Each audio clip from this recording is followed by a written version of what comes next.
ამბებზე საუბარს ვიწყებთ რატიო ნათამიშვილთან, საპარლამენტო უმრავლესობის წევრი, პარლამენტის ადამიანის უფლებათა დაცვის კომიტეტის თავმჯდომარეა ჩვენი სტუმარი. მოგესალმებით ბატონო რატი, მადლობა გადაცემაში მონაწილეობისათვის.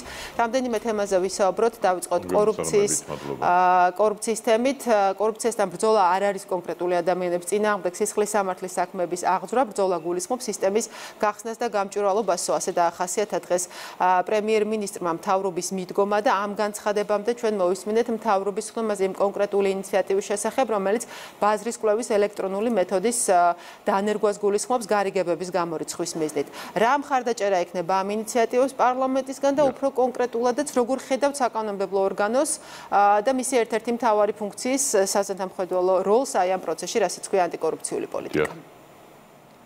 პირველ რიგში თქვენის ნებართვით ვინაიდან დღეს იმედში ვარ ჩართვაზე და ბადრი პატარკაციშვილის დაბადების დღეა მე კიდევ ერთხელ მინდა გავიხსენო და დიდი მადლობა უთხრა მას მის ოჯახს თუნდაც იმ დამსახურებისთვის რომელიც თავის დროზე საქართველოს პარალიმპიური მოძრაობის გაძლიერების პროცესში აქვს შეტანილი მას შესაძაც ის საქართველოს ეროვნული ოლიმპიური კომიტეტის პრეზიდენტი იყო ამ თემებზე ხშირად საჯარო თავს საუბრობთ ხოლმე ბევრმა ჩვენმა მოქალაქემ ეს არ იცის მაგრამ ამ მიმართულებითაც მისი ქველმოქმედება და მხარდაჭერა საკმაოდ ძლიერი იყო. ეხლა რაც შეეხება თქვენს კითხვას, მადლობა ამ კითხვისთვის.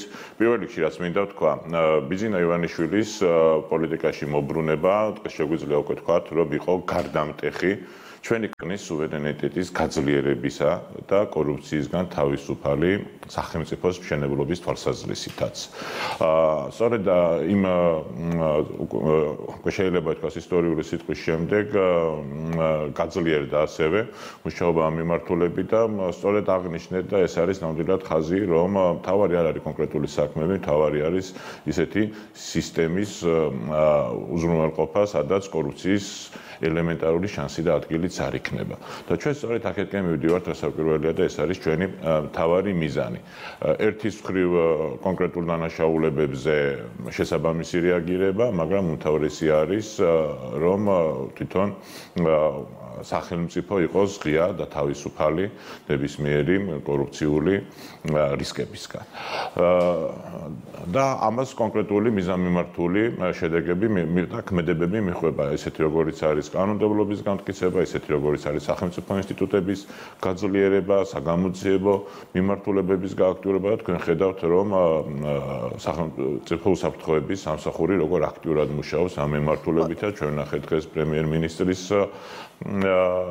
გამოსვლას და ინიციატივაც და ნამდვილად ეს არის უნიშნელოვანესი, რომ რაც უფრო ღია პროცესები, რაც უფრო გამჭვირვალეა პროცესები, რა თქმა უნდა, მით უფრო დაცული არის სახელმწიფო კორუფციისგან. კორუფცია თავისი შინაარსით არის ისეთი ხო, აი თქვენ ახსენეთ ინსტიტუტების გაძლიერება და უფრო რომ დავაკონკრეტოთ. აი იმ ამოცანისთვის, რასაც ხელისუფლებას ახავს, რომ კორუფციის სიმცირის კუთხით შევიდეს, ასე ვთქვათ, მოწინავე სამეულში. აი ამისათვის გარდა ჩადენილი გადაცნომების გამოძიებისა არის თუ არა გადასახეთი და გასაძლიერებელი მაგალითად არსებული პრევენციული მექანიზმები. ხო, იმიტომ რომ ჩვენ ვიცით, რომ გარკვეული სტრუქტურა უკვე არსებობს, ამ მიმართულებით არსებობს ანტიკორუფციული ბიურო, ამავე ბიუროზე საპარლამენტო ზედამხედველობა და ასე შემდეგ. ნიშნავს თუ აი ახლა ეს პერიოდული გამოვლინებები თუნდაც იმას, რომ აი ეს მექანიზმიც უფრო გასაძლიერებელია. და პირველ რიგში თქვენის ნებართვით კიდევ ერთხელ აღნიშნავ, რატომ არის ეს უმნიშვნელოვანესი და სახელმწიფო მნიშვნელობის პროცესი და საქმე. ვინაიდან კორუფცია თავისი ბუნებით არის ისეთი დანაშაული, რომელიც საფრთხეს უქმნის როგორც ქვეყნის სუვერენიტეტს, ასევე ქვეყნის უსაფრთხოებას და ასევე ეკონომიკის ეფექტურ განვითარებას.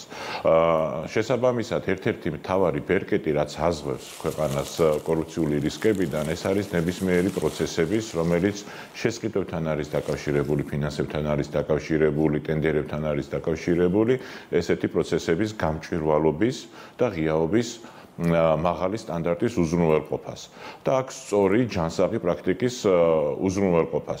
და პრემიერის დღევანდელი ინიციატივა სწორედ ამ მიმართულებას ეხმიანება და აქედან არის მნიშვნელოვანი. ამიტომ ჩვენ ეს კომპლექსურ ჭრილში უნდა დავინახოთ, რა თქმა უნდა კონკრეტულ საქმეებს ამავდროულად აქვს პრევენციის ეფექტის და ეს ნამდვილად ასეა, მაგრამ რა თქმა უნდა თვითონ ორგანიზებული უნდა იყოს ამ შემთხვევაში სახელმწიფო ისეთნაირად, რომ არავის არ წაუწდეს ხელი მსგავსი დანაშაულის ჩადენისაკენ და ჩვენ სწორედ აქეთკენ მივდივართ. ამიტომ, რა თქმა უნდა, აქ არის მნიშვნელოვანი კანონშემოქმედებითი პროცესიც, აქ არის მნიშვნელოვანი ჯანსაღი პრაქტიკის დამკვიდრებას და აქ არის უმნიშვნელოვანესი, რასაკვირველია, ზომიერი და პროპორციული რეაგირება სახელმწიფოს მხრიდან. მაგრამ ამოსავალი წერტილი, რა თქმა უნდა, არის პრევენციის უზრუნველყოფა. გასაგებია, გადავიდეთ დანარჩენ პოლიტიკურ თემებზე. ერთ-ერთი ამ თემებიდან ეს არის გერმანიის მთავრობის პასუხი AfD-ს მიერ გაგზავნილ კითხვებზე ელჩ პეტერ ფიშერთან დაკავშირებით, რაც გახდა პოლიტიკური საჯარო განცხადებების საგანი. კერძოდ, გერმანიის მთავრობის უარყოფა, მაგალითად ისეთი დადასტურებული ფაქტებისა, როგორც იყო ოპოზიციის ლიდერის ოჯახის უძრავი ქონების ქირაობა და კიდევ რამდენიმე ფაქტი. აი ეს პოზიცია ფაქტობრივი მოცემულობის და სხვა დადასტურებული ფაქტების უარყოფა ეს რას ემსახურება, როგორ ხედავთ თქვენ საქართველოს ხელისუფლების მიმართ პოლიტიკური განწყობებით ან აკარნახევი? ესე იგი ბოლო სერიაში აღმოჩნდება, რომ ბატონი ფიშერი ხაზარაძის გმურის ნაცვლად მისი იპოთეკარი აღმოჩნდება და როგორც ვთქვი, ისე ჩვენი დასაცავი გახდება. ეს ნახევრად ხუმრობით, რა თქმა უნდა. ისე კი სინამდვილეში ჩვენმა საზოგადოებამ თვითონ ხაზარაძისგანაც იცის და მას მოუწია აღიარება, რომ ფიშერი იყო მისი მდგმური და იმის აღიარებაც, რომ ის გადასახადებს არ იხდიდა და საბოლოო ჯამში გადასახადის გადახდაზეც კი იყო იძულებული ამ საქმესთან დაკავშირებით. აი ამ ყველაფრის ფონზე, როდესაც გერმანიის საგარეო უწყება გერმანიაში ყველაზე პოპულარული და რეიტინგული პარტიის კითხვებზე მალავს ამ ფაქტს. რა თქმა უნდა, ესეთი ფაქტები არ დაიმალება და ის მინიმუმ ძალიან უხერხულ მდგომარეობაში იყენებს საკუთარ თავს და აქ გვიჩნდება ლოგიკური კითხვა, რამ უნდა აიძულოს გერმანიის საგარეო უწყება, რომ ესეთ არაკეთილსინდისიერ ქმედებაზე წავიდეს და ერთ-ერთი მიზეზი ამისი შეიძლება იყოს ისიც, რომ ფაქტობრივად ამ შემთხვევაში ბუნდესტაგის დონეზე მოუწევდა საგარეო უწყებას იმის აღიარება, რომ ელჩი ფიშერის თუ მდგმური ფიშერის შემთხვევაში ის ნამდვილად არღვევდა ვენის კონვენციას და ეს ნამდვილად არის სკანდალი და ნამდვილად არის მიუღებელი და შეუფერებელი დიპლომატიური საქმიანობისათვის. როგორც ჩანს, ამას მოერიდნენ და ამან აიძულა ფაქტობრივი თქმა საგარეო უწყებას, მაგრამ სიმართლე არ დაიმალება, რასაკვირველია, ის ჩვენ საზოგადოებამ თვითონ ხაზარაძისგანაც იცის და ეხლა როგორც არ უნდა ეცადონ გაქარწყლებას ამ ყველაფრის ფაქტად დარჩება, რომ გმურიც იყო, გადასახადებსაც არ იხდიდა, საბოლოო ჯამში მოუწია მის აღიარება და გადასახადებიც გადაიხადა. გასაგებია, უკვე საკონსტიტუციო სასამართლოს შევიდა სარჩელი სამი პოლიტიკური პარტიის აკრძალვის მოთხოვნით და ვხედავთ, რომ ეს არის თემა, რომელმაც აი ამ სარჩელის წარდგენის შემდეგ გააძლიერა კიდევ უფრო კრიტიკა ქართული ოცნების მისამართით, თავად ოპოზიციური პარტიების მხრიდან იქნება ეს თუ დასავლეთიდან და კიდევ უფრო ხშირად ვისმენთ აი ამ წრეებში დამკვიდრებულ ტერმინს დემოკრატიული უკუსვლის შესახებ. ამ სარჩელის მომზადება, დასაბუთება და წარდგენა, ასე ვთქვათ, დროში დაემთხვა საქართველოს შესახებ გაფართოების ანგარიშის გამოქვეყნების წინა პერიოდს. როგორ ფიქრობთ, იმოქმედებს თუ არა ან როგორ ეს ნაბიჯი ევროკომისიის განწყობებზე? ჩვენი ვალია დავიცვათ ჩვენი ქვეყანა და დემოკრატია ანტისახელმწიფოებრივი, ანტიკონსტიტუციური და ანტიდემოკრატიული ძალებისაგან. ვით უმეტეს პოლიტიკაში რასაკვირველი.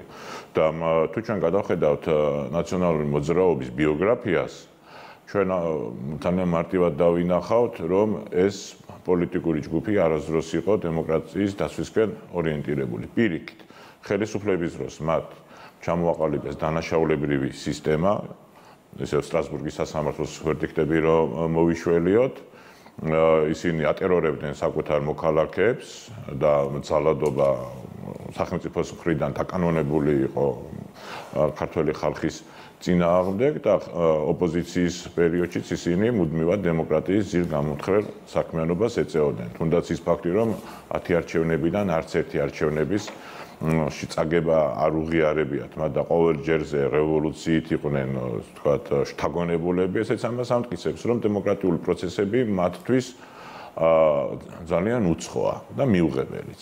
აქედან გამომდინარე, ნებისმიერი ვინც ეცდება გაამართლოს ნაციონალური მოძრაობა და მას დემოკრატიული პარტია მით უმეტეს უწოდოს, იქნება მოკავშირე ნაციონალური მოძრაობის ყველა იმ დანაშაულის, რომელიც ქართველი ხალხის, ქართული სახელმწიფოს და დემოკრატიის წინააღმდეგ აქვს ამ კრიმინალურ სინდიკატს ჩადენილი. მაგრამ აი ამ ბოლო წერილში კიდევ უფრო საინტერესო იყო ის, რომ საკონსტიტუციო სასამართლოს მიმართვაც კი შემაშფოთებელი აღმოჩნდა ზოგიერთი ევრობიუროკრატის.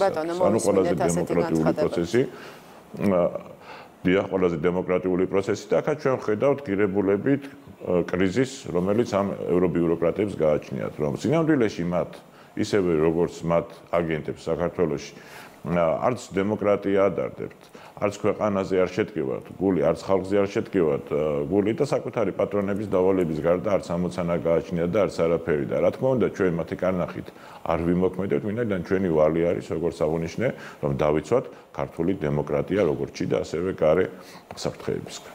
და ნაციონალური მოძრაობა ყოველთვის არათუ საფრთხე, არამედ მტერი იყო დემოკრატიული პრინციპების.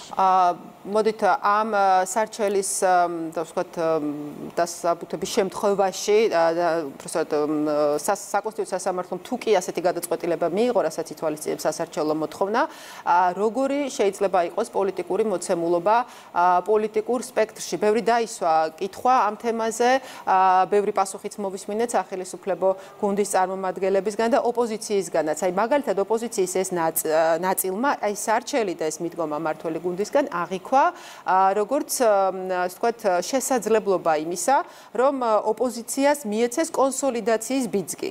ასევე მოვისმინეთ მოლოდინები იმაზე, რომ ეს ასე ვთქვათ გაასუფთავებს ველს, თუ შეიძლება ასე ითქვას და გამოაჩენს ახალ ძალებს. აი სამი პარტიის აკრძალვა არის კი საკმარისი იმისათვის, რომ ახალი პოლიტიკური ძალები გამოჩნდნენ ამ პოლიტიკურ ველზე. დიახ.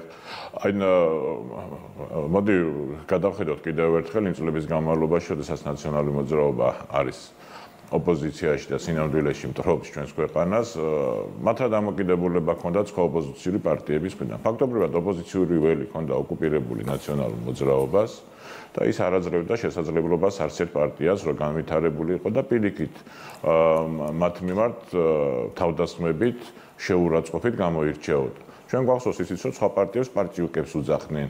ისიც, რომ მათ ისინი ყლაპავდნენ ამ ყველაფერს და პასუხს არავინ არ ცემდა. ანუ აბულინგებდნენ და ბულინგდებოდნენ სხვა პარტიები და ფაქტობრივად ოკუპაციასთან ერთად ამ პოლიტიკური ველის ის ძალადობრივად შთანთქავდა სხვა პარტიებსაც.